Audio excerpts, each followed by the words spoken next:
So hello everyone guys, तो आज के इस वीडियो में हम चेक करने वाले हैं क्लास 11 का महाराष्ट्र स्टेट बोर्ड का chapter number 7 which is the most awaited chapter I guess, जिसका नाम है मॉडर्न पीरियोडिक टेबल। और इसमें मैं कुछ आपको ट्रिक्स दे दूंगा जिससे कि आपका मॉडर्न पीरियोडिक टेबल एकदम मक्खन हो जाएगा। अभी सबसे पहले मैं एक चीज बताना चाहूंगा, अगर आपको केमिस्ट्री का सी भी नहीं आता है तो टेंशन नहीं लेना है। आपके भैया यहाँ पे है जो कि आपको केमिस्ट्री से लगाव करवा देंगे, प्यार करवा देंगे भाई, ये मेरा गारंटी है। तो भाई वन शॉट के लिए रेडी हो जाओ। मॉडर्न पीरियोडिक टेबल हम देखने वाले हैं chapter number 7 of 11th standard one shot में with best trick Maharashtra state board के लिए। तो स्टूडेंट्स देखो, इसके पहले के जो भी 6 चैप्टर्स है, इन सभी के सभी चैप्टर्स के मैंने वीडियोस बना दिए हैं, एक्सरसाइज सॉल्यूशंस भी मैंने प्रोवाइड कर दिया है। तो आपका बस काम है, ऊपर मैंने आई बटन में मैं इसकी प्लेलिस्ट दे दूंगा, आप जाके वहां पे चेक कर सकते हो। So without wasting any further time let's start our session. तो सबसे पहली चीज स्टूडेंट्स, आज हम देखने वाले हैं मॉडर्न पीरियोडिक टेबल क्लास 11 और वन शॉट वीडियो होगा, और हम आज इस पर्टिकुलर चैप्टर में भाई फोड़ने वाले हैं, ठीक है। सबसे पहले स्टूडेंट्स इंट्रोडक्शन की अगर हम बात करें तो यहाँ पे देखो, इंट्रोडक्शन में आपको जो 10th स्टैंडर्ड में दिया गया था कि अर्ली 19th सेंचुरी में पहले जो था डॉबरनियर स्ट्रेट बोल के थे, उनके टाइम में 30 एलिमेंट्स नोन थे, तो उन्होंने डॉबरनियर स्ट्रेट बनाए। उन्होंने बोला कि फर्स्ट एलिमेंट और लास्ट एलिमेंट इन दोनों का अगर मीन अपन ने निकाला तो ये मिडल वाले का जो भी है एटॉमिक मास आ रहा था, ऐसा डॉबरनियर ने कहा था। फिर न्यूलैंड्स के टाइम में ये जो एलिमेंट्स थे, ये एलिमेंट्स 56 एलिमेंट्स ये नोन हो चुके थे। न्यूलैंड्स लॉ ऑफ ऑक्टेव जिसे हम कहते हैं, जिन्होंने बोला था कि न्यूलैंड्स लॉ ऑफ ऑक्टेव का जो फर्स्ट एलिमेंट होता है और जो 8 एलिमेंट होता है वो similar physical and chemical properties बताता है, जिसको अपन सब तक भी कहते हैं, जैसे सा रे ग म प ध नि सा, ठीक है। तो ये सारे गम पध नी सा, तो सा और सा जो फर्स्ट का और जो लास्ट का है वो सा और सा एक जैसे आ रहा था। तो ये अपने को बताया था सबसे पहले किसने, which is Newlands law of Octave ने। उसके बाद स्टूडेंट्स यहाँ पे सबसे पहली चीज कि भैया आखिर एलिमेंट्स होते क्या है। देखो स्टूडेंट्स, एलिमेंट्स होते हैं 3 प्रकार के, ठीक है। एलिमेंट्स होते हैं कितने प्रकार के लाला? एलिमेंट्स होते हैं 3 प्रकार के। आप बोलोगे भैया कौन से, बहुत सारे बच्चों को इसके बारे में मालूम भी होगा। पहला होता है विच इज मेटल। अभी आप बोलोगे भैया मेटल क्या होता है? मेटल मतलब कि जिसको चमक होती है, ठीक है, जैसे आप कैसे चमक रहे हो अभी वैसे, ठीक है, जिसको चमक होती है, धमक होती है, ये सभी चीजें जो जिसको बजाए मतलब ऐसा आवाज आता है उसमें से, जिसको अपन सोनरस प्रॉपर्टी कहते हैं। जो मेलेबल होता है, डक्टिलिटी प्रॉपर्टीज होती है, उसको कहते हैं अपन मेटल्स। उसी प्रकार से जो दूसरा मेटल है, जो दूसरा प्रकार है, उसको कहते हैं अपन नॉन मेटल, ठीक है, उसको कहते हैं अपन non metal, right. Non metal मतलब कि ये पूरा की पूरा मेटल का ऑपोजिट। और जो तीसरा प्रकार होता है वो होता है मेटेलॉइड। इस पर्टिकुलर लेसन में अपन सभी के सभी चीजें उसमें देखने वाले। आप बोलोगे भैया मेटेलॉइड क्या होता है? जैसे देखो, मेल फीमेल और जो भी होते हैं विच इज ट्रांसजेंडर होते हैं, उसको अपन कहते हैं। उसी प्रकार से मेटल, नॉन मेटल और फिर मेटेलॉइड। मेटेलॉइड क्या होता है स्टूडेंट्स? मेटेलॉइड में दोनों कैरेक्टरिस्टिक्स होते हैं। Means metalloids are the elements which contains both the characters of metal as well as non-metal। मतलब कि मेटेलॉइड्स में दोनों कैरेक्टर्स होते हैं, मेटल के भी होंगे कुछ प्रॉपर्टीज और साथ ही नॉन मेटल्स के भी होंगे। इन दोनों को मिला के जो भी बनेगा वो बनेगा विच इज मेटेलॉइड। तो सबसे पहले डिमित्री मेंडेलीव, जो हम सभी को पता था, डिमित्री मेंडेलीव, देखो ध्यान से समझना है, जो भी डॉबरनियर था, डॉबरनियर के टाइम में थे 30 एलिमेंट्स पूरे के पूरे नोन। फिर उसका बैंड बज गया, फिर आया Newlands law of Octave. Newlands law of Octave के टाइम में थे विच इज अराउंड कितने 56 एलिमेंट्स नोन थे। फिर उसके बाद आया डिमित्री मेंडेलीव, जो कि मेंडेलीव के ड्रॉबैक्स और पोस्टुलेट्स वगैरह जो भी होंगे वो आपको 10th स्टैंडर्ड में हो गए हैं। जो भी अपना डिमित्री मेंडेलीव है, मेंडेलीव के मेरिट्स थे, मेंडेलीव पीरियोडिक टेबल के मेरिट। पहला मेरिट था जो भी था 14.09 बेरिलियम का वजन था, जो कि बाद में 9.4 रखा गया। फिर बाद में इका बोरॉन, इका एल्यूमिनियम और इका सिलिकॉन 3 वैकेंट प्लेसेस छोड़े थे। और तीसरा जो भी क्या बोलते हैं अपन, पोस्टुलेट था या फिर मेरिट था मेंडेलीव पीरियोडिक टेबल का, वो था कि जो भी था 0 ग्रुप उसने बनाए थे। मॉडर्न पीरियोडिक जो भी उसका मेंडेलीव पीरियोडिक टेबल है उसको छोड़ के उन्होंने 0 ग्रुप बनाया था। उसी के साथ डी मेरिट था। तो पहला डी मेरिट था कोबाल्ट और निकेल का, जो भी एटॉमिक मास था वो सेम था, वो था उसका पहला डी मेरिट। फिर उसके बाद आइसोटोप था। आइसोटोप मतलब कि जिसके केमिकल प्रॉपर्टीज सेम होते हैं। केमिकल प्रॉपर्टीज मतलब केमिकल प्रॉपर्टीज अलग अलग होते हैं, जैसे कि फॉर एग्जांपल एटॉमिक नंबर अलग अलग होते हैं लेकिन एटॉमिक मासेस सेम होते हैं। उसको कहते हैं अपन आइसोटोप्स। तीसरा जो ड्रॉबैक था या फिर तीसरा जो डीमेरिट था मेंडेलियस पीरियोडिक टेबल का, वो था कि रिगार्डिंग द हैवी एलिमेंट्स, मतलब कि उनके जो वजन थे हैवी एलिमेंट्स के, उनके वजन बहुत ज्यादा थे, तो इसके वजह से होता क्या था, उनका जो भी मास था वो फ्लक्चुएट होता था।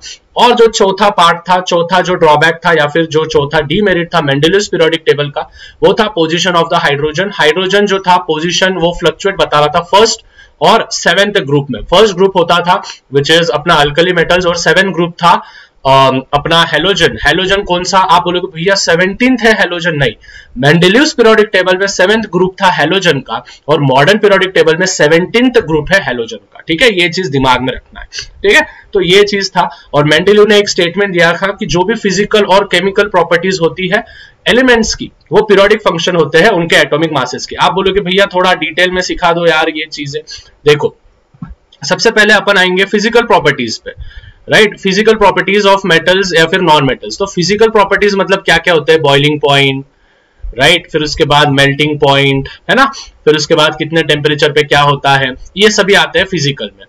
और केमिकल प्रॉपर्टीज मतलब कि ये ऑक्सीजन के साथ कैसे रिएक्ट करते हैं, राइट, ये हाइड्रोजन के साथ कैसे रिएक्ट करते हैं, ये पानी के साथ कैसे रिएक्ट करते हैं, इसको कहते हैं अपन फिजिकल प्रॉपर्टीज और केमिकल प्रॉपर्टीज। अभी मेंडेलीव ने क्या कहा था, मेंडेलीव ने कहा था कि जो भी फिजिकल प्रॉपर्टीज और जो भी केमिकल प्रॉपर्टीज है किसके, एलिमेंट्स के। एलिमेंट्स कौन कौन, मेटल्स, नॉन मेटल्स और मेटलॉइड्स। ये कौन डिसाइड करता है, ये डिसाइड करता है एटॉमिक मास। अभी आप बोलोगे भैया एटॉमिक मास क्या होता है, वो भी जरा हमको बता दो। देखो स्टूडेंट्स, एटॉमिक मास मतलब कि number of protons plus neutrons. जो भी नंबर ऑफ प्रोटॉन्स और नंबर ऑफ न्यूट्रॉन्स होते हैं उसको अपन कहते हैं विच इज क्या, एटॉमिक मासेस। हमेशा ध्यान में रखना है। और एटॉमिक मासेस को अपन कैपिटल ए लेटर से बताते हैं। ठीक है, एटॉमिक मासेस को अपन क्या बताते हैं, कैपिटल ए लेटर से। जैसे फॉर एग्जांपल अगर मैंने कार्बन ले लिया, कार्बन आता है कितने नंबर पे, 6 नंबर पे, तो उसका जो भी एटॉमिक मास होगा वो होगा 12। ठीक है, कार्बन का जो भी एटॉमिक मास होता है वो होता है 12, तो उसका ए कितना हो जाएगा, ए हो जाएगा 12, और एटॉमिक नंबर होता है नंबर ऑफ इलेक्ट्रॉन्स, तो Z हो जाएगा कितना, 6। तो ये चीजें तो आपको पता होगी। ठीक है, तो ये था कुछ उसके बारे में। फिर उसके बाद स्टूडेंट्स मेंडेलीव पीरियोडिक टेबल के जैसे मैंने आपको ड्रॉबैक्स बोले। ठीक है, मेंडेलीव के टाइम में टोटल 63 एलिमेंट्स नोन थे, मेंडेलीव की बात कर रहा हूं मैं, लेकिन उसके बहुत सारे ड्रॉबैक्स थे। ठीक है, पहला ड्रॉबैक क्या था कि जो भी कोबाल्ट और निकेल था उसका जो एटॉमिक मास था वो सेम हो गया था। दूसरा क्या था, ड्रॉबैक बता रहा हूं मैं, दूसरा क्या था, रिगार्डिंग द आइसोटोप्स। ठीक है, दूसरा था कि मेंडेलीव का आइसोटोप्स नहीं बता पाया वो, जो कि बहुत बाद में पता चला था। फिर उसके बाद था हैवी एलिमेंट्स। ठीक है, हैवी एलिमेंट्स के बारे में भी वो इंफॉर्मेशन नहीं दे सका। और चौथा था पोजीशन ऑफ हाइड्रोजन। ठीक है, हाइड्रोजन की पोजीशन भी वो नहीं बता पाया। इन सभी ड्रॉबैक्स के वजह से एक नया साइंटिस्ट प्रकट हुआ जिसका नाम है हेनरी मॉसले, जिन्होंने 1913 में, ध्यान से समझना है, जिन्होंने 1913 में हेनरी मॉसले ने एक नया चीज बनाया, जो कि उसने बहुत सारी चीजें ढापी थी मतलब चोरी किया था मेंडेलीव का ही। और हेनरी मॉसले ने लेकिन एक पीरियड बनाया जिसपे आपका नाम दिया गया है इस लेसन का, जिसको अपन कहते हैं empty. Empty is nothing but modern periodic table. ये वाला जो भी है अभी लेसन अपना शुरू हो रहा है, और एमपीटी ये कहता है, एमपीटी का स्टेटमेंट ये है कि जो भी फिजिकल और केमिकल प्रॉपर्टीज जो मैंने आपको बताया वो अभी डिसाइड करेगा एटॉमिक नंबर, ना कि एटॉमिक मासेस। एटॉमिक नंबर मतलब क्या होता है, number of electrons present in an atom, और इसको अपन दिखाते हैं कौन से लेटर से, Z लेटर से। समझ में आ रहा है, यस एवरीवन, इसको अपन दिखाते हैं Z लेटर से। जैसे कि फॉर एग्जांपल हाइड्रोजन देखो पीरियोडिक टेबल में आगे के पेज पे। ठीक है, हाइड्रोजन आपको दिख रहा है, इस हाइड्रोजन के ऊपर देखो 1 लिखा होगा, और यहाँ पे मास भी कुछ तो भी होगा, समथिंग कुछ।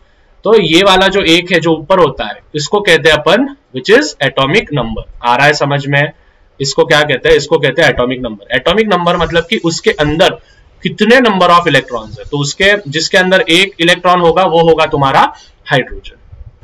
क्लियर, तो ये था। और अपन मॉडर्न पीरियोडिक टेबल को लॉन्ग फॉर्म भी कहते हैं। लॉन्ग फॉर्म इसके वजह से क्योंकि वो थोड़ा सा लंबा चौड़ा है, तो इसके वजह से इसको long form of the periodic table भी हम कहते हैं। आ रहा है समझ में, तो ये था सिंपल सी चीजें, कुछ बेसिक सी चीजें। अभी अपने को मॉडर्न पीरियोडिक टेबल का स्ट्रक्चर देखना है। ठीक है, बहुत मजा आ जाएगा मॉडर्न पीरियोडिक टेबल का स्ट्रक्चर। आप बोलोगे भैया स्ट्रक्चर मतलब क्या होता है, देखो बच्चा लोग, जैसे फॉर एग्जांपल अपना शरीर है, राइट, जैसे फॉर एग्जांपल अपना शरीर है, तो अपने शरीर में भी, अपना शरीर का भी एक स्ट्रक्चर है, जैसे अपनी बॉडी है सपोज, अपने बॉडी में क्या होते हैं, 2 हाथ होते हैं, 2 पैर होते हैं, एक सिर होता है, 2 आंखें होती है, 2 कान होते हैं, राइट, एक मुंह होता है, एक नाक होता है। ये हो गया अपने बॉडी का स्ट्रक्चर। उसी प्रकार से एमपीटी मतलब कि मॉडर्न पीरियोडिक टेबल का भी एक स्ट्रक्चर है। तो देखो स्ट्रक्चर बहुत सही तरीके से मैं बताऊंगा, ध्यान से समझना है मॉडर्न पीरियोडिक टेबल में क्या है।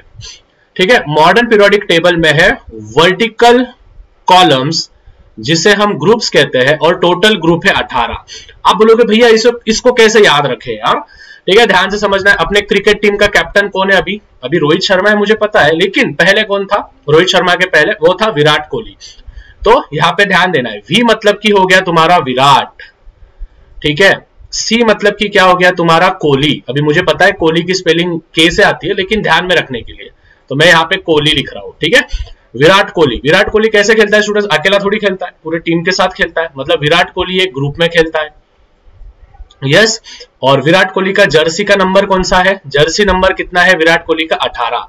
मतलब कि विराट कोहली ये ग्रुप में खेलता है और ग्रुप है 18।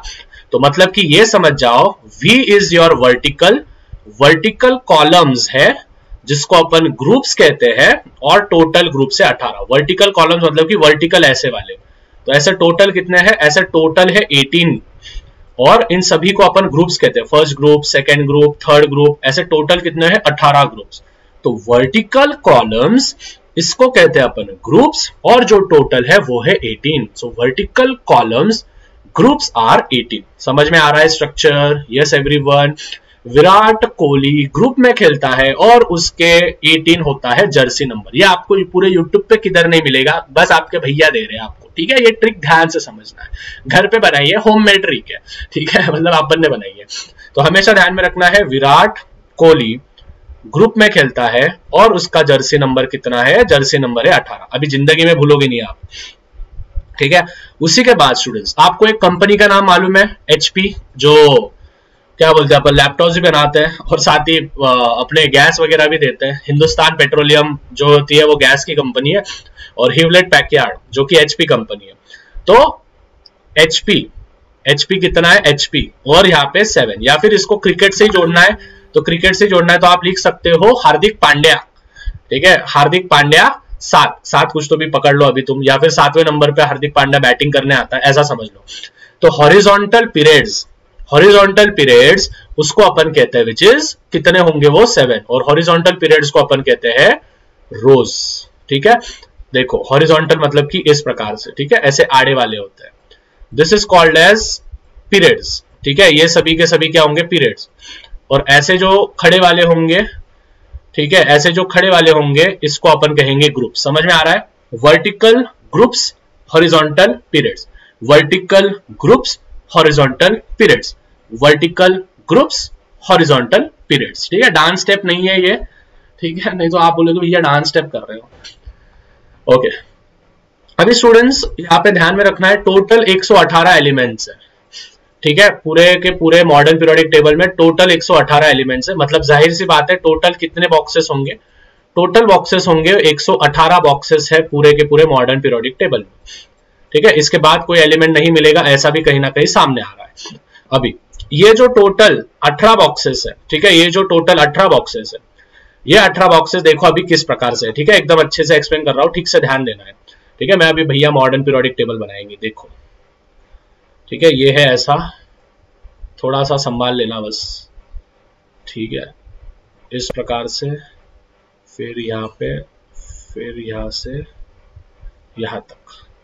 ठीक है, ये है सपोज आपका मॉडर्न पीरियोडिक टेबल, दिख रहा है सभी को? ओके, अभी ध्यान दो, इसको मैं अलग अलग हिस्सों में डिवाइड कर रहा हूं, ठीक है, जिससे कि आपको समझ में आएगा। ओके, सो अभी स्टूडेंट्स इसमें अलग अलग ब्लॉक्स होते हैं। ठीक है, ये है 1 और 2, ठीक है, ये है 3 से लेके तो 12 तक, ठीक है, और ये है 13 से लेके तो 18 तक। ठीक है, समझ जाओ, 13 से लेके तो 18 तक, यहाँ पे 17 आएगा, मैं लिख दे रहा हूं। ठीक है, 13 से लेके तो 17 तक। अभी ध्यान देना है, जो 1 से 2 होंगे इसको कहेंगे अपन एस ब्लॉक। जो 1 से 2 होंगे उसको कहेंगे अपन एस ब्लॉक। जो ग्रुप 1 होता है उसको कहते हैं अपन अल्कली मेटल्स। जो ग्रुप 1 होता है उसको अपन कहते हैं अल्कली मेटल्स, ठीक है। जो ग्रुप 2 होता है उसको अपन कहते हैं अल्कलाइन अर्थ मेटल्स, ठीक है, उनको अपन कहते हैं alkaline earth metal. Alkaline earth metals मतलब कि ये जमीन के नीचे अपने को ज्यादा मिलते हैं, ठीक है। तो एस ब्लॉक है ये, ठीक है, एस ब्लॉक में कितने ग्रुप्स है? 2 ग्रुप्स, 1 और 2। पहले ग्रुप को क्या बोलते हैं? अल्कली मेटल्स, दूसरे को क्या कहते हैं?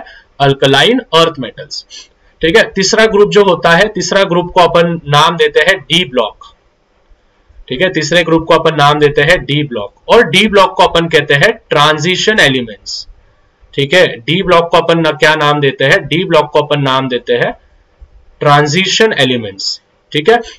डी ब्लॉक कहां से शुरू होता है? 3rd ग्रुप से लेके तो 12th ग्रुप तक।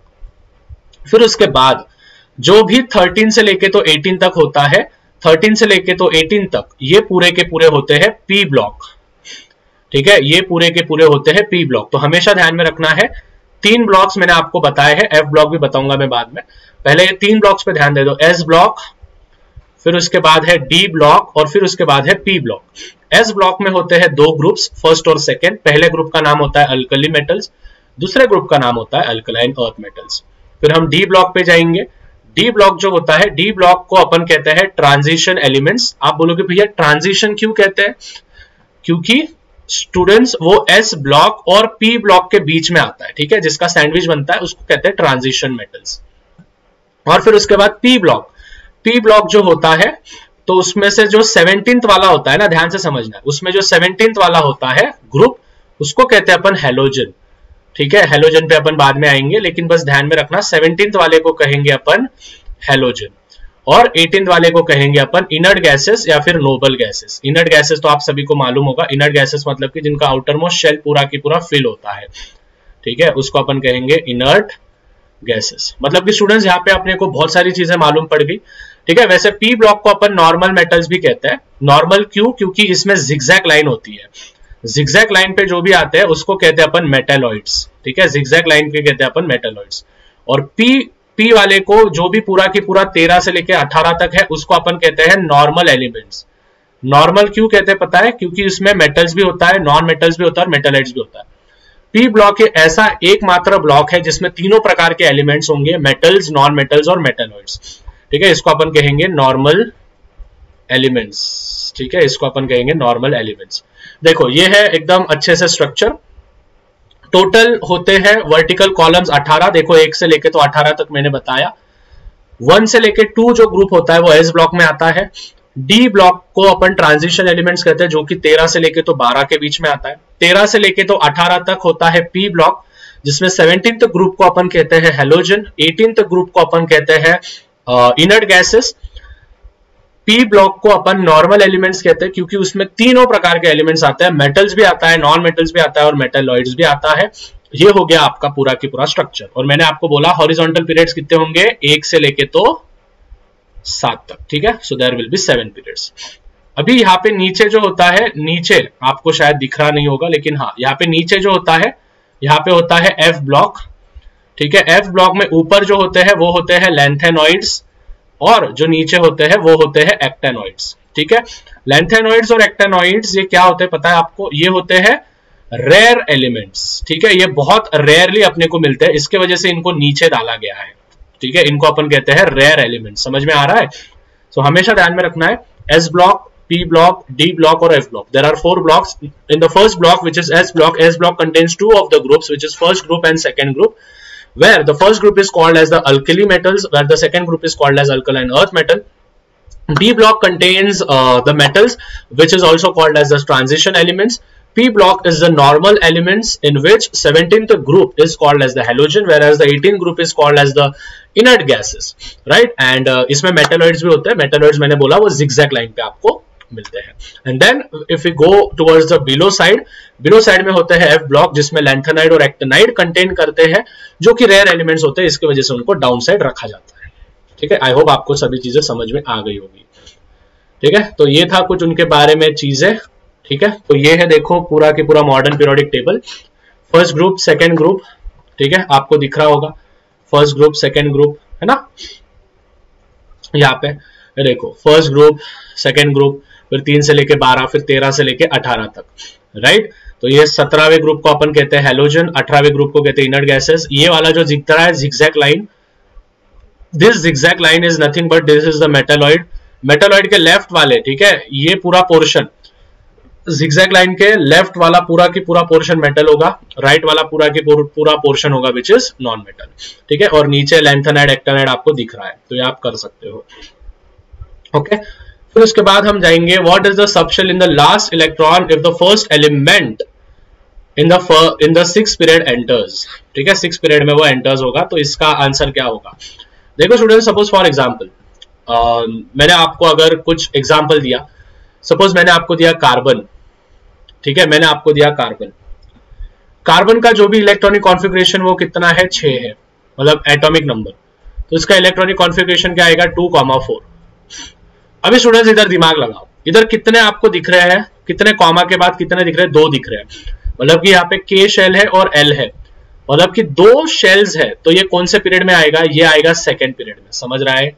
ये आएगा 2nd पीरियड में। सपोज मैंने आपको दिया सोडियम, देखो कार्बन 2nd पीरियड में आया है, ठीक है, ये रहा कार्बन इधर, ठीक है, carbon comes in the 2nd period, ये देखो, ये देखो, ये 2nd पीरियड, ठीक है, समझ रहा है?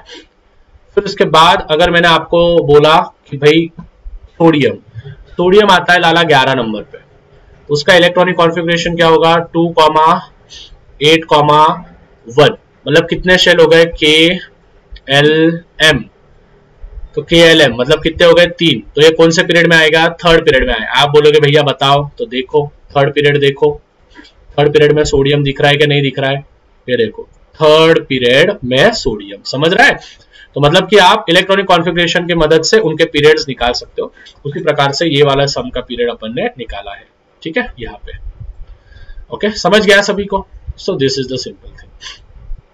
अभी अपन देखेंगे which is electronic configuration of the 4 blocks, 4 blocks के इलेक्ट्रॉनिक कॉन्फ़िगरेशन। S ब्लॉक हम देखेंगे, the last electron in the S block elements is filled with the S subshell. हम सभी को पता है S सबशेल से होता है, और हमेशा ध्यान में रखना है S ब्लॉक, ठीक है, S ब्लॉक का जो भी होगा, S ब्लॉक का होगा NS1-2, ठीक है, 1-2 मतलब कि आपको मालूम है, मैंने देखो अवभाव प्रिंसिपल आपको स्ट्रक्चर ऑफ एटम में सिखाया था। तो S ऑर्बिटल होंगे, तो S ऑर्बिटल में 2 ही इलेक्ट्रॉन्स भरते थे, ठीक है, तो यहाँ पे 1 से लेके तो 2 तक भरेगा, ठीक है। अगर हम फिर बाद में P पे जाएंगे, तो P जो होता है 13 से लेके तो 18 तक की बात कर रहा हूं मैं, ठीक है, P जो होता है 13 से लेके तो 18 तक, तो उसका कैसा होगा? NS2 और NP 1 से लेके तो 6 तक, ठीक है, मतलब NS में 2 भरे वाले ही होंगे, और P ऑर्बिटल में आप सभी को पता है P orbital PX, PY, PZ, तो दोनों में 2-2 इलेक्ट्रॉन्स भरते हैं, तो 2-2-2 हो जाएंगे 6, तो इसके वजह से वो होगा 6, राइट। तो NS2 NP 1 से लेके तो 6 तक, ठीक है, तो ये आपको याद रखना है फॉर्मूलेस। फिर D ब्लॉक, D जो भी होगा, D वाला होगा आपका, ठीक है, D वाला जो होने वाला है वो होने वाला है आपका 10 इलेक्ट्रॉन्स इसमें भरने वाले, तो हमेशा ध्यान में रखना है D ब्लॉक में भरेंगे कितने? 10 इलेक्ट्रॉन्स। और फिर जो आपका लास्ट होने वाला है, तो D ब्लॉक का आपका कैसा होगा?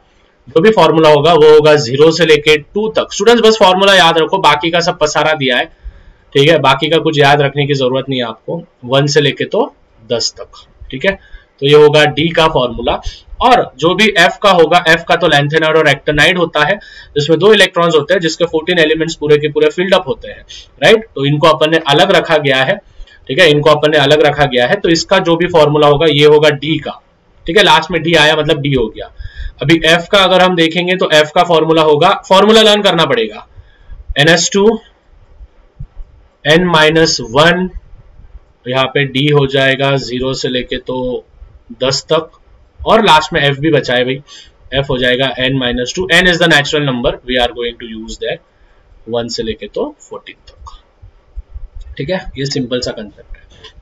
ना ब्लॉकवाइज कैरेक्टरिस्टिक्स पे अब जाएंगे अपन, मतलब कि कौन से किसकी किसकी क्या क्या कैरेक्टरिस्टिक्स होती है वो भी अपन देख लेंगे, ठीक है। चलो फटाफट से चेक करते हैं। We have seen in the previous section that there are कितने एलिमेंट्स है? टोटल 118 एलिमेंट्स है, उनको ब्लॉकवाइज अपन ने डिस्ट्रीब्यूट किया है। ब्लॉकवाइज मतलब कि S block, D block, P block और F ब्लॉक। अभी सबसे पहले S ब्लॉक के बारे में इंफॉर्मेशन देखेंगे, वैसे ये एग्जाम में आता है, ठीक है। ये एग्जाम में आता है। एस ब्लॉक कंटेन्स दो group which is alkali metals और अल्कलाइन अर्थ मेटल्स, जो कि भैया ने आपको पहले ही बताया, जिसमें सबसे ज्यादा रिएक्टिव मेटल्स होंगे और जो भी कंपाउंड्स होंगे विच इज लिथियम और बेरिलियम, ये प्रोमिडेंटली आयोनिक होंगे। ठीक है, तो हमेशा ध्यान में रखना है कि लिथियम और बेरिलियम को छोड़ के बाकी के सभी एकदम प्योर मेटल होंगे। ये भी मेटल है लेकिन ये आयोनिक है। They have low ionisation enthalpy. ठीक है, they have low ionisation enthalpy. अभी आप बोलोगे भैया क्या होता है यार आयोनाइजेशन एंथैल्पी, थोड़ा हमको बता दीजिए, ध्यान से समझना है अभी। ठीक है, एकदम डीप में लेके जा रहा हूं। देखो अभी सपोज हम अगर ग्रुप 1 की बात करेंगे, ये देखो पीरियोडिक टेबल, ग्रुप 1 में कौन कौन दिख रहा है, लिथियम, सोडियम, पोटेशियम। ठीक है, तो मैं एक एग्जांपल ले रहा हूं विद इज पोटेशियम का। कहां पे गया रे, मैं एक एग्जांपल ले रहा हूं, डी ब्लॉक नहीं अपने को, मैं एक एग्जांपल ले रहा हूं सोडियम का।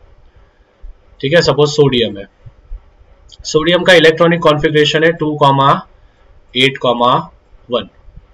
इसको अगर जोड़ी बनानी है क्लोरीन के साथ, क्लोरीन का इलेक्ट्रॉनिक कॉन्फ़िगरेशन है 2,8,7। अभी दोनों को स्टेबल होने के लिए 8 इलेक्ट्रॉन्स आउटर मोस्ट शेल में चाहिए। तो देखो होगा क्या, जो भी सोडियम होगा वो सोडियम क्लोरीन क्या करेगी, सोडियम भैया इलेक्ट्रॉन दो ना। तो अभी सोडियम क्या करेगा, एक इलेक्ट्रॉन क्लोरीन बहना को दे देगा, मतलब कि इसने एक इलेक्ट्रॉन दिया, जो इलेक्ट्रॉन देता है उस पर आता है प्लस चार्ज, जो इलेक्ट्रॉन लेता है उस पर आता है माइनस चार्ज। इन दोनों स्टेबल हो गए तो बनेगा क्या, NaCl। अभी स्टूडेंट्स मेरे को बताओ, एक इलेक्ट्रॉन देने में कुछ एनर्जी लगती है क्या, कुछ भी नहीं यार, एक ही इलेक्ट्रॉन देना है अपने को बस, राइट। तो इसके वजह से आयोनाइजेशन एंथैल्पी भी क्या होगी, आयोनाइजेशन एंथैल्पी भी क्या होने वाली है, विच इज लो होने वाली है।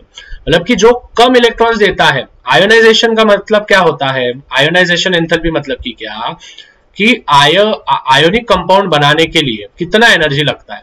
तो मेरे को बताओ NaCl बनाने के लिए कितना एनर्जी लग रहा है, बस एक ही तो इलेक्ट्रॉन देना है। आयोनाइजेशन एंथैल्पी मतलब कि आयोनिक कंपाउंड बनाने के लिए कितना एनर्जी लगता है। तो NaCl बनने के लिए बस Na को एक ही इलेक्ट्रॉन देना है तो वो दे देगा। अभी सपोज फॉर एग्जांपल मैंने यहाँ पे मैग्नीशियम लिया, मैग्नीशियम आता है 2,8,2 पे। अभी मेरे को बताओ इसके आउटर मोस्ट शेल में 2 इलेक्ट्रॉन है, मतलब इसको 2 इलेक्ट्रॉन देने पड़ेंगे, क्लोरीन के पास एक ही होता है। तो अगर मैंने 2 क्लोरीन ले लिए, ठीक है, तो एक इलेक्ट्रॉन इस क्लोरीन के पास जाएगा और दूसरा इस क्लोरीन के पास जाएगा, तब जाके मेरा कंपाउंड क्या बनेगा, विच इज MgCl2। समझ रहा है, MgCl2। अभी मेरे को बोलो सबसे ज्यादा लो आयोनाइजेशन एंथैल्पी किसकी होगी, सोडियम की होगी लो आयोनाइजेशन एंथैल्पी। क्यों, as compare to magnesium, magnesium की ज्यादा होगी, सोडियम की कम होगी। क्यों, क्योंकि सोडियम को एक ही इलेक्ट्रॉन देना है तब जाके वो आयनिक कंपाउंड बना रहा है। तो लो आयोनाइजेशन एंथैल्पी किसकी होगी, सोडियम की कम होगी, मैग्नीशियम की ज्यादा होगी, क्योंकि मैग्नीशियम को अगर आयनिक कंपाउंड बनाना है तो 2 इलेक्ट्रॉन उसको देना पड़ेगा, मतलब कि उसको ज्यादा लग रहा है वक्त, ज्यादा एनर्जी लग रहा है। जितना एनर्जी लगेगा उतना आयोनाइजेशन एंथैल्पी बढ़ेगा। इसको एक इलेक्ट्रॉन देना था सोडियम को तो उसकी आयोनाइजेशन एंथैल्पी लो, मैग्नीशियम को 2 इलेक्ट्रॉन देना है, इसके वजह से उसकी as compare to the sodium atom उसकी आयोनाइजेशन एंथैल्पी हो जाएगी ज्यादा। आया समझ में। तो ये था एस ब्लॉक के बारे में। फिर उसके बाद हम पी ब्लॉक पे आएंगे। पी ब्लॉक में जो भी होते हैं, पी ब्लॉक में बहुत सारी चीजें होती है, 13 से लेके तो 18 ग्रुप तक होते हैं, जिसमें सभी टाइप्स के होते हैं, विच इज मेटल भी होता है, नॉन मेटल भी होते हैं, सभी प्रकार के हेलोजन भी होते हैं, सभी जन होते हैं। ठीक है, अभी स्टूडेंट्स याद रखना है, ग्रुप 17 को कहते हैं हेलोजन, ग्रुप 16 को कहते हैं कैल्कोजेंस। ठीक है, ग्रुप 17 को क्या कहते हैं, ग्रुप 17 को कहते हैं हेलोजन। ठीक है, ग्रुप 17 को कहते हैं हेलोजन और ग्रुप 16 को कहते हैं, हेलोजन के बाजू में जो होते हैं उनको कहते हैं अपन कैल्कोजन। ठीक है, उनको अपन क्या कहते हैं लाला, उनको अपन कहते हैं कैल्कोजेंस। आ रहा है समझ में। तो ये चीजें ध्यान में रखना है। ठीक है, हेलोजन, कैल्कोजन। और ग्रुप 18 को अपन क्या कहते हैं, विच इज इनर्ट गैसेस। तो ये है, इतना भी लिखोगे एग्जाम में पी ब्लॉक के बारे में तो बहुत अच्छे से मार्क मिलेगा। ठीक है, इनर्ट गैस अपन जिसको कहते हैं, राइट। अभी हमेशा ध्यान में रखना है the electron gain enthalpies is highly negative. ठीक है, इलेक्ट्रॉन गेन देखो 2 टाइप के होते हैं, एक होता है आयनाइजेशन एंथैल्पी और दूसरा होता है इलेक्ट्रॉन गेन एंथैल्पी। अभी इस वाले एग्जांपल में देखो स्टूडेंट्स, क्लोरीन ने एक इलेक्ट्रॉन लिया, मतलब कि इलेक्ट्रॉन लिया। अभी सोडियम ने दिया तो सोडियम हो गया आयोनाइजेशन एंथैल्पी, मतलब कि उसने इलेक्ट्रॉन दिया।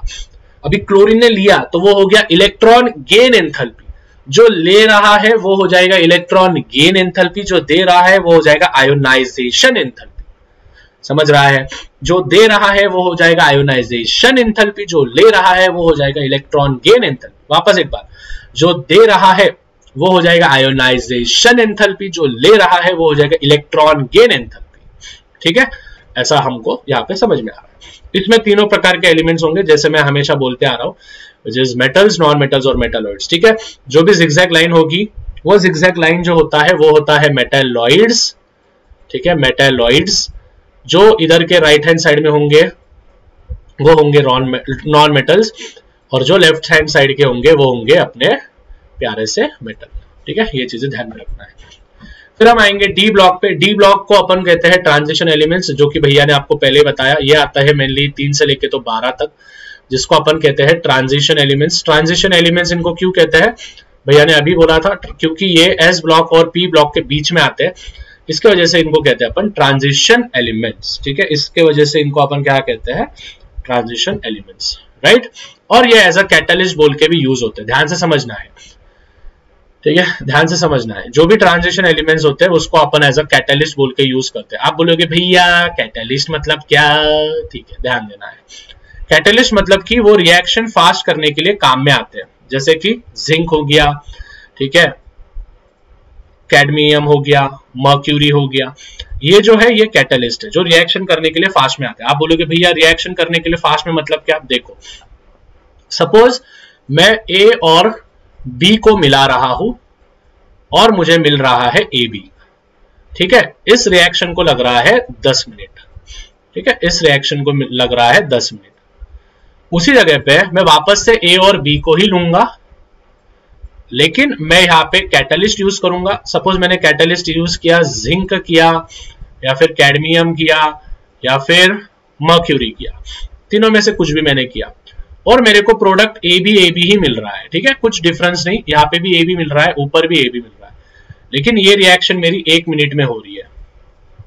ठीक है, किसके वजह से हो रही है 1 मिनट में, which is with the help of catalyst। ठीक है, तो catalyst are the substances or are the elements who just rate the chemical reaction। वो बस केमिकल रिएक्शन की प्रोसेस क्या करते हैं, फास्ट करने के लिए काम में आते हैं। ठीक है, तो इसको अपन कहते हैं which is transition elements, right।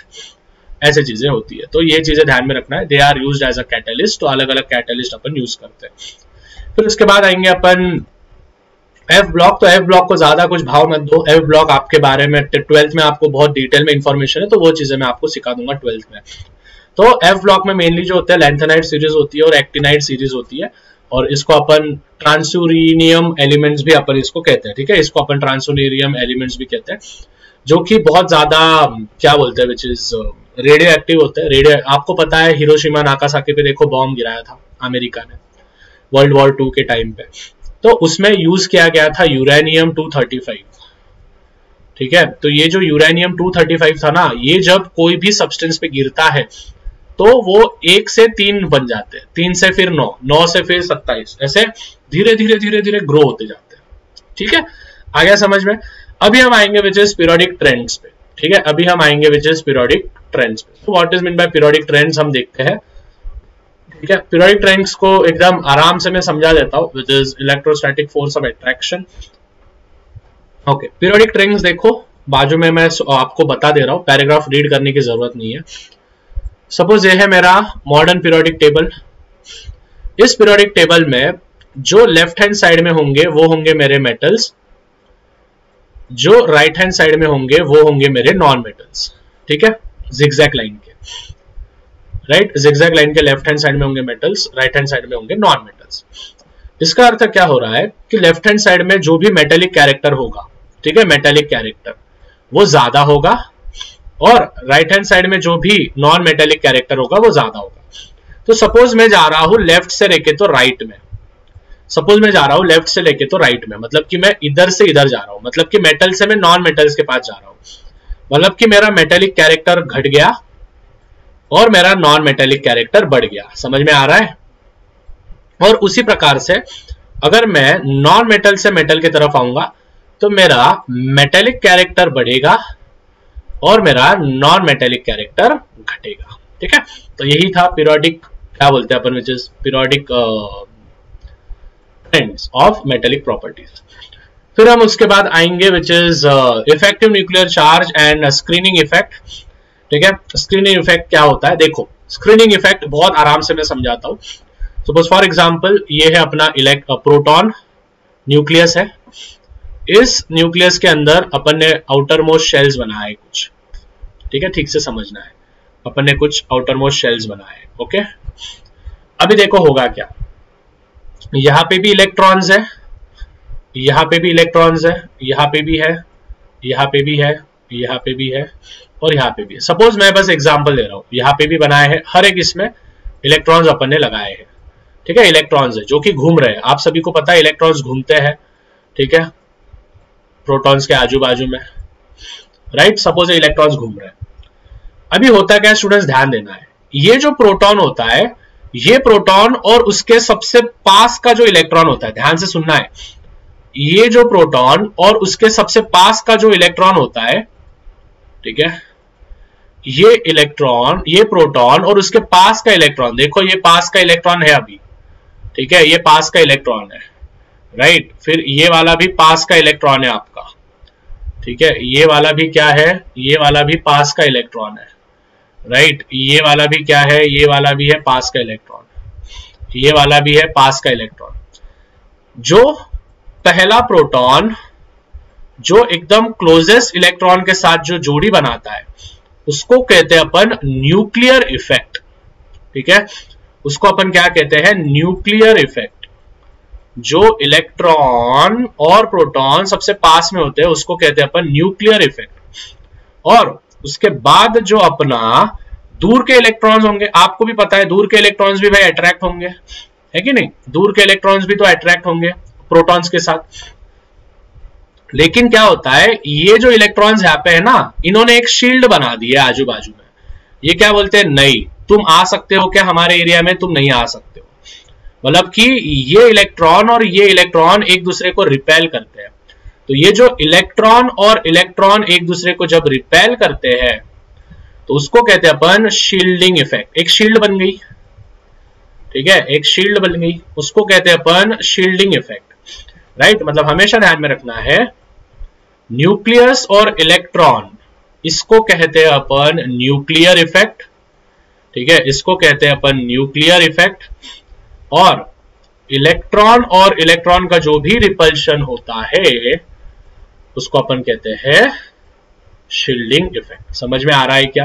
Electron और इलेक्ट्रॉन एक दूसरे को आने नहीं देते, इसकी वजह से उसको कहेंगे अपन शील्डिंग इफेक्ट। और न्यूट्रॉन्स और इलेक्ट्रॉन्स का जो भी अट्रैक्शन होता है, अट्रैक्शन हुआ तो वो न्यूक्लियर इफेक्ट, और रिपल्शन हुआ तो वो होगा तुम्हारा शील्डिंग इफेक्ट। ठीक है, तो उसका फॉर्मूला कुछ इस प्रकार से दिया है कि EZF, मतलब कि Z effect nuclear effect minus electron shielding effect.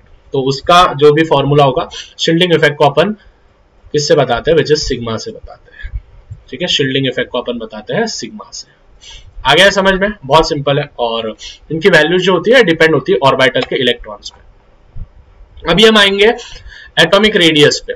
ठीक है, एटॉमिक रेडियस मतलब क्या होता है? सपोज फॉर एग्जांपल ये है कोई एटम कोई भी एलिमेंट का, ठीक है, ये है कोई भी एटम कोई एलिमेंट का, इसके बीच में है न्यूक्लियस, राइट, इसके बीच में है न्यूक्लियस। तो न्यूक्लियस से लेके तो बाहर तक जो भी होगा, एकदम लास्ट ऑर्बिट तक जो भी डिस्टेंस होगा उसको अपन कहते हैं रेडियस। जैसे सर्कल में कैसे रेडियस अपन निकालते हैं, सेंटर से लेके तो सर्कल के कोई भी एक पॉइंट तक, उसको कहते हैं रेडियस। तो वही होता है, क्या होता है अपना एटॉमिक रेडियस। अभी ठीक से ध्यान देना है, एटॉमिक रेडियस जैसे जैसे एटॉमिक नंबर बढ़ेगा, ध्यान से समझो, जैसे जैसे एटॉमिक नंबर बढ़ेगा एटॉमिक रेडियस कम हो जाएगा। हाँ भाई, सही सुने तुमने, एटॉमिक रेडियस क्या होगा, कम होगा। आप बोलोगे भैया इसके पीछे रीजन क्या है, एटॉमिक नंबर बढ़ रहा है तो रेडियस तो बढ़ना चाहिए।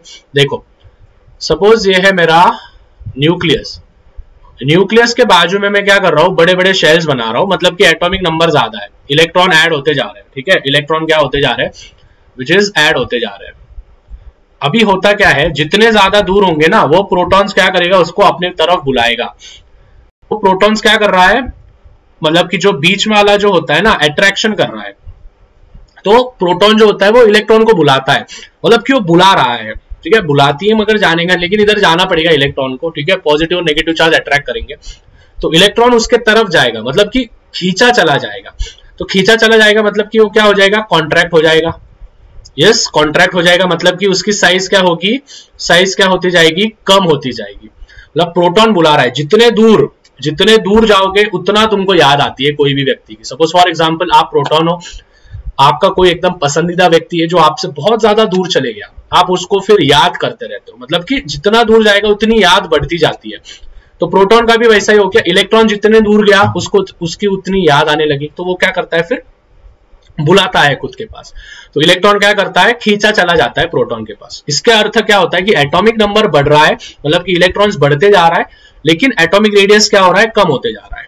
और सपोज फॉर एग्जांपल अगर हम उल्टा कुछ ले लेंगे, ठीक है, सपोज हम क्या ले लेंगे, अभी इलेक्ट्रॉन्स जो होगा, अभी इलेक्ट्रॉन्स क्या होगा, एटॉमिक नंबर कम होगा, ठीक है, एटॉमिक नंबर अभी क्या हो जाएगा, बेटा हाँ, एटॉमिक नंबर अभी कम तो एटॉमिक रेडियस ज्यादा। सपोज फॉर एग्जांपल यहां पे मैंने लिया इतना ही, ठीक है, तो यहाँ पे बस इधर ही इलेक्ट्रॉन्स है, यहाँ पे बस इधर ही इलेक्ट्रॉन्स है, तो इसका एटॉमिक साइज क्या होगा, एटॉमिक रेडियस और एटॉमिक साइज क्या होगा, बढ़ेगा। मतलब कि स्टूडेंट सपोज फॉर एग्जांपल अगर आपको एग्जाम में क्वेश्चन आ गया कि भाई सोडियम है, ठीक है, सोडियम है, सोडियम आता है 11 नंबर पे, ठीक है, मैग्नीशियम सॉरी एल्यूमिनियम ले रहा हूं, एल्यूमिनियम आता है 13 नंबर पे, और आपको बोला कि बोलो इन दोनों में से एटॉमिक साइज किसकी बड़ी है, तो लगे दिमाग में बत्ती जलना होना कि यार सोडियम का तो एटॉमिक नंबर कम है, तो एटॉमिक नंबर जिसका कम होता है उसकी साइज क्या होती है, उसकी साइज ज्यादा होती है। तो एटॉमिक रेडियस किसका ज्यादा होगा, एटॉमिक रेडियस ज्यादा होगा सोडियम का। एल्यूमिनियम का क्यों कम होगा, क्योंकि उसमें 2 इलेक्ट्रॉन ज्यादा है, तो जितना दूर जाओगे उतना प्रोटॉन बुलाएगा, तो इसके वजह से एल्यूमिनियम की जो भी एटॉमिक साइज होगी वो साइज हो जाएगी कम। आ गया समझ में, सिंपल है, ठीक है। तो यहाँ पे कुछ बॉन्ड लेंथ दिया है, बेरिलियम बेरिलियम ये आपको लर्न करना पड़ेगा। क्लोरीन क्लोरीन जो होते हैं ना, ठीक है, क्लोरीन क्लोरीन का जो भी एटॉमिक रेडियस होता है, सपोज Cl2 है, ठीक है, तो इनका जो भी एटॉमिक रेडियस होता है वो होता है 198। अभी 2 है तो इसकी वजह से इनको 2 से डिवीजन करने का, तो इनका एटॉमिक रेडियस कितना आएगा, 99 पिकोमीटर, ठीक है। 10th में था आपको डायरेक्ट वैल्यूज दिया गया था, अभी यहाँ पे आके आपको गिनना है इस प्रकार से, ठीक है।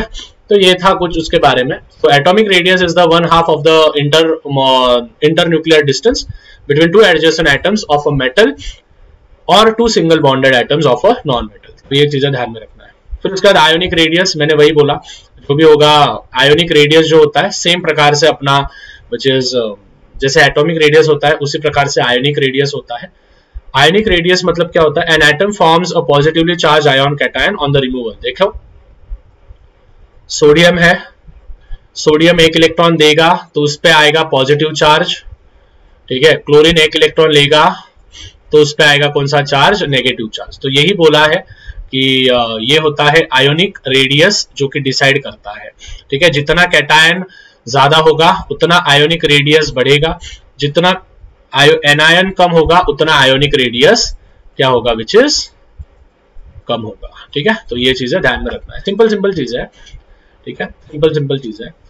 ओके, फिर उसके बाद आइसो इलेक्ट्रॉनिक स्पीशीज क्या होता है, some atoms and ions contain the same number of electrons are called as which is isoelectronic. मतलब कि कुछ कुछ जो भी होते हैं, सपोज फॉर एग्जांपल सोडियम है, ठीक है, सोडियम के इलेक्ट्रॉनिक कॉन्फिगरेशन, सोडियम क्या करता है 1 इलेक्ट्रॉन देता है।